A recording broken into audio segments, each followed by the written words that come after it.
A small pizza shop opened up in a rural area. When the store first opened, some people worried about the business not doing well, since it's a rural area and the population was so small. But all of the nearby restaurants were closed in the evening. There were no 24-hour convenience stores. A pizza shop that delivered late was actually quite popular.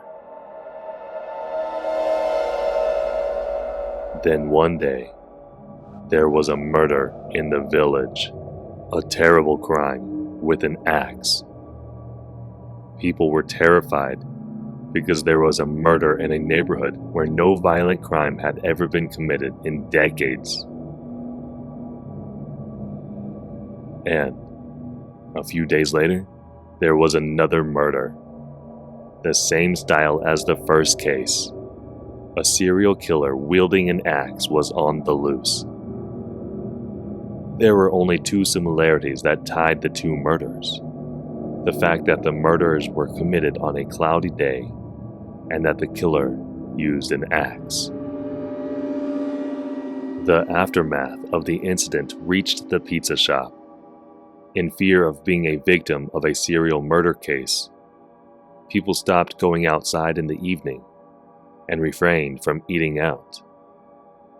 Thanks to that, the pizza shop's phone was on fire. There was only one pizza maker named Bob and a young part-timer named Jeff in charge of delivery. And the two were exhausted because of the many orders that have been going on for several days straight. Jeff asked Bob to hire some new workers, but the boss explained that he didn't know how long they would be busy like this, and it wasn't the right time to find a new driver. Instead, he suggested they just close early that night, while he tried to comfort his part-timer. It's a serial killer. I don't think it'll be easy to catch him. Meanwhile, while the part-timer was complaining to his boss, they heard the sound of the door opening. "We're closed." However, the person who opened the door was not a customer.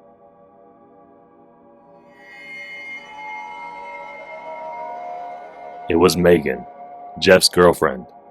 They started dating a while ago. The news of the store closing early excited Megan, since they could now go on a date. Megan ran a small cafe in the downtown area. And once they met, she first expressed her feelings to Jeff, and the two have been dating ever since. The part-timer, who had no dating experience, was quickly lost to his girlfriend, who actively poured affection on him. And he was so obsessed with his girlfriend that he would do anything to make her happy. "I just have to finish up here." Jeff, who was tired of being tired, was so happy. He was rushing to close his store. "Okay, today is the day I finally get to go on a date. Let's do this. Because I have to make my girlfriend happy. Have a good night." The moment Jeff, who cleaned up the store, tried to leave the front door with his girlfriend, "Wait a minute." Bob, who received a phone call, urgently shouted out to him, "There's one more delivery. Just one more, and then you can go." "Come on, boss." "I'm sorry, but you gotta get going." The house was quite a distance away. He could have made the last delivery, but he couldn't make his girlfriend wait for such a long time. At that time, Megan said she would be happy to help. "Let's take my car," she said, "and after the delivery, we can go on our date." Jeff felt a little sorry for her, because she had to wait for their date and all. But he knew he had to help out his boss, who wanted to attract more regulars for the store. In Megan's car, the couple drove through the dark. It was such a secluded countryside, and there were no common streetlights. There was just nothing out there, probably because of the serial killer. The two headed to their destination, talking about their plans for the evening. After talking about it for a while, they finally arrived. It was the first delivery made to that house. But even during the daytime, he made his way to that side of town, and even then, the place seemed so eerie that he didn't know if a ghost would show up or something. The neighborhood was small, so he knew the people living in that area. But the house he was delivering to seemed to be empty. Jeff told his girlfriend to stay in the car.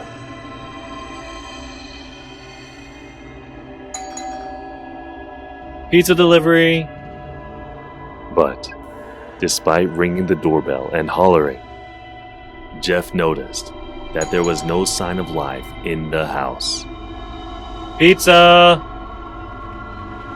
Pizza! After a long time, the door opened. And then,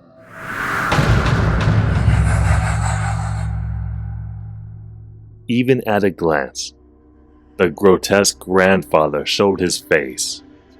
The old man looked at Jeff and said nothing. He was just staring at him. $20? He was a little scared by this old man's appearance and wanted to get paid quickly so he could leave.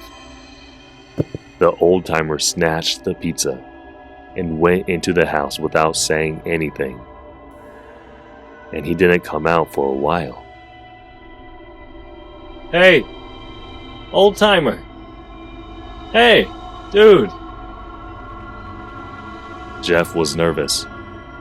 He just wanted to leave the place, even if it meant that he didn't get paid. However, if he doesn't get the money, he'd have to make up for it. Hey, Grandpa! You have to pay me! His earnest cries continued several times, but there was no reaction in the house. Jeff decided to go inside the house because he had to get his money. It was pretty dark inside there. The dim light from a small TV in the living room was the only light in the house. There was no sound other than the TV.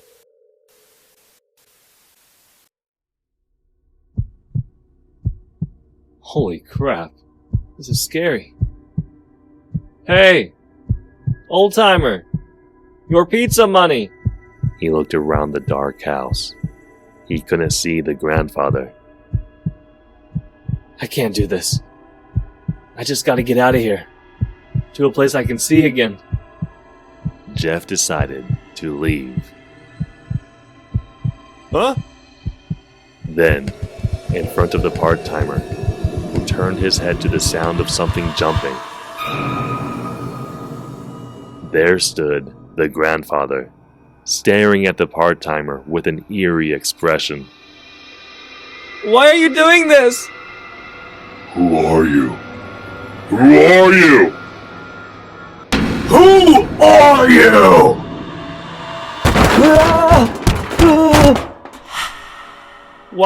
Why are you doing this? Jeff was so confused, and after seeing him laying on the floor, the old man turned around and quickly disappeared into the kitchen. Ugh, I almost had a heart attack. What the hell is that grandpa doing? He's not a ghost, he's just off his rocker. Jeff thought that he should leave this house as soon as possible. But he was nervous.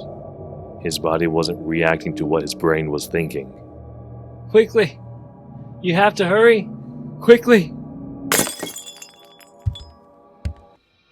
But then, he heard the sound of the old man, who had disappeared into the kitchen, coming out into the living room.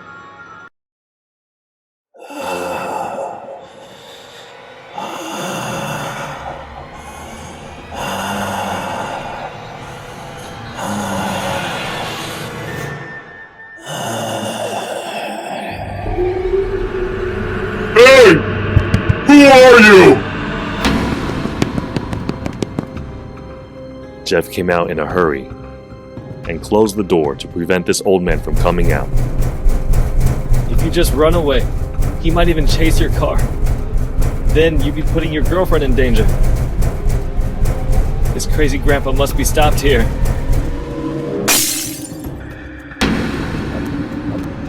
His behavior became increasingly violent.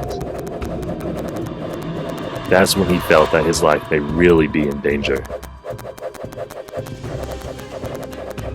At that time, the grandfather's act of wielding the knife calmed down for a moment. Megan was frightened and asked her boyfriend what was going on. But Jeff just shouted at her to leave right now. Step on it! Let's go! When Jeff explained that there was a strange grandfather who attacked him, the girlfriend's face hardened. At that time, Jeff's phone rang. Did you deliver the pizza? It was the boss. Not yet. You haven't delivered yet? Oh, good. The delivery address is wrong.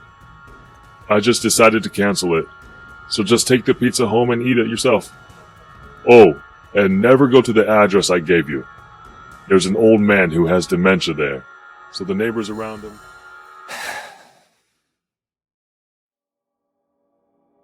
Jeff hung up the phone and explained to Megan what was going on. She was relieved after hearing him talk, and her nervous expression started to fade. Dementia, huh? Perhaps he had forgotten about the pizza, and when I went into the house to get the money, he mistook me for a robber. The two, finally freed from the tension, laughed for a long time, as if they had visited the house of horror. They decided to forget everything and to go on their date. Megan said she thought of a good place to go on their date. Jeff just said he'll be happy to go anywhere with her. Whatever she wanted, no matter when or where, he's down for it.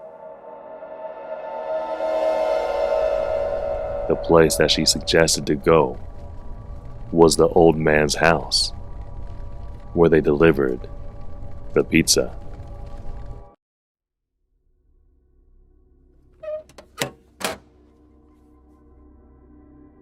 But can't we change the place of our date? If not starting tomorrow, I'm going to be very busy at work.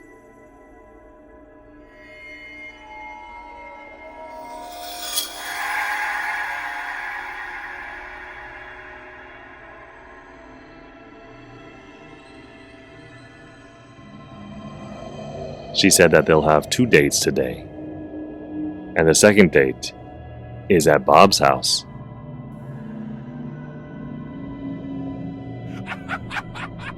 That's a good idea. The two put on some gloves, and they each picked up an axe and started towards the grandfather's house.